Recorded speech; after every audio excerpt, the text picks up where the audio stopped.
তোমরা যারা ক্লাস 11 অর্থাৎ একাদশ শ্রেণীর সেকেন্ড সেমিস্টারের ছাত্রছাত্রী আছো, এখন তোমাদের ইতিহাস বা হিস্ট্রি সাবজেক্টের ক্লাস রয়েছে। আজকের ক্লাসে একটি 4 নম্বরের প্রশ্নের উত্তর নিয়ে আলোচনা করব। প্রশ্নটি তোমরা দেখতে পাচ্ছ। প্রশ্নটি আছে মনসবদারি ব্যবস্থা কী, এর বৈশিষ্ট্যগুলি আলোচনা করো। এই প্রশ্নটি তোমাদের পরীক্ষার জন্য খুবই গুরুত্বপূর্ণ। যদি পরীক্ষায় প্রশ্নটি আসে অতি অবশ্যই লিখে আসতে পারবে, তার জন্য প্রশ্নটি ভালোভাবে পড়ো, ধীরে ধীরে মুখস্থ করো। আমি সরাসরি প্রশ্নের উত্তরে চলে যাচ্ছি, তোমরা গুরুত্বপূর্ণ প্রশ্নের উত্তরটি দেখে নাও। উত্তর: মনসবদারি ব্যবস্থা মুঘল সাম্রাজ্যের একটি গুরুত্বপূর্ণ প্রশাসনিক এবং সামরিক ব্যবস্থা ছিল। এটি আকবরের সময়ে প্রতিষ্ঠিত হয়েছিল এবং সমগ্র সাম্রাজ্যকে একটি সামগ্রিক ও দক্ষ কাঠামোতে পরিচালনার জন্য ব্যবহৃত হয়। মনসব শব্দটির অর্থ হল পদমর্যাদা বা পদ, এবং মনসবদার হলেন সেই কর্মকর্তা যারা এই পদের অধিকারী ছিলেন। বৈশিষ্ট্যগুলি অর্থাৎ এই বৈশিষ্ট্যগুলি তোমরা দেখে নাও। মনসবদারি ব্যবস্থার প্রথম বৈশিষ্ট্য কী আছে? পদমর্যাদার স্তর। মনসবদারি ব্যবস্থায় বিভিন্ন স্তরের পদ ছিল, যা জাত এবং সোয়ার দ্বারা নির্ধারিত হতো।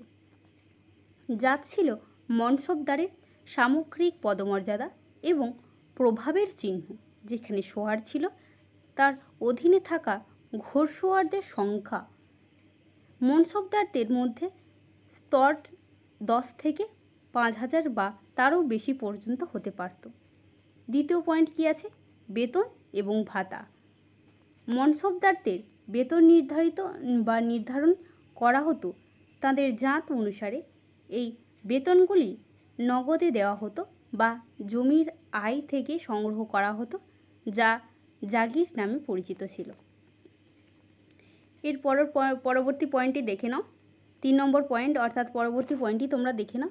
পরবর্তী পয়েন্টটি আছে সামরিক ও প্রশাসনিক দায়িত্ব। মনসবদাররা মূলত সামরিক দায়িত্ব পালন করতেন এবং যুদ্ধের সময় সেনাবাহিনী পরিচালনা করতেন। তারা প্রশাসনিক কাজেও নিযুক্ত থাকতেন এবং বিভিন্ন প্রদেশের শাসন ও নিরাপত্তার দায়িত্ব পালন করতেন।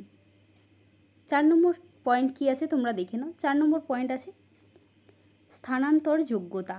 মনসবদাররা স্থানান্তরযোগ্য ছিলেন, অর্থাৎ তাদের পদ বা জমি কখনোই স্থায়ী ছিল না। তাদের পদমর্যাদা পরিবর্তিত হতে পারত এবং সম্রাটের ইচ্ছানুযায়ী স্থানান্তরিত করা হতো।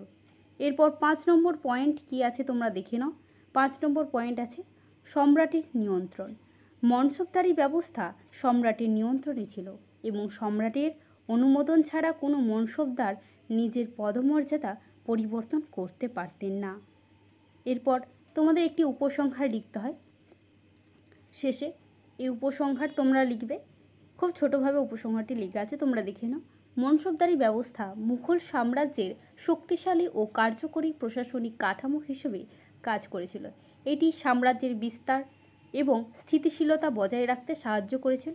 তবে পরবর্তীকালে এর অসংগঠিত ব্যবস্থাপনা মুঘল সাম্রাজ্যের পতনের অন্যতম কারণ হয়ে দাঁড়ায়। এই ছিল আজকের ক্লাসে একটি 4 নম্বরের প্রশ্নের আলোচনা। ভালো লাগলে অতি অবশ্যই লাইক করো, শেয়ার করো বন্ধুদের, আর চ্যানেলে নতুন হয়ে থাকলে চ্যানেলটি সাবস্ক্রাইব করে চ্যানেলের সদস্য হয়ে ওঠো। আজকের ক্লাসটা এই পর্যন্তই।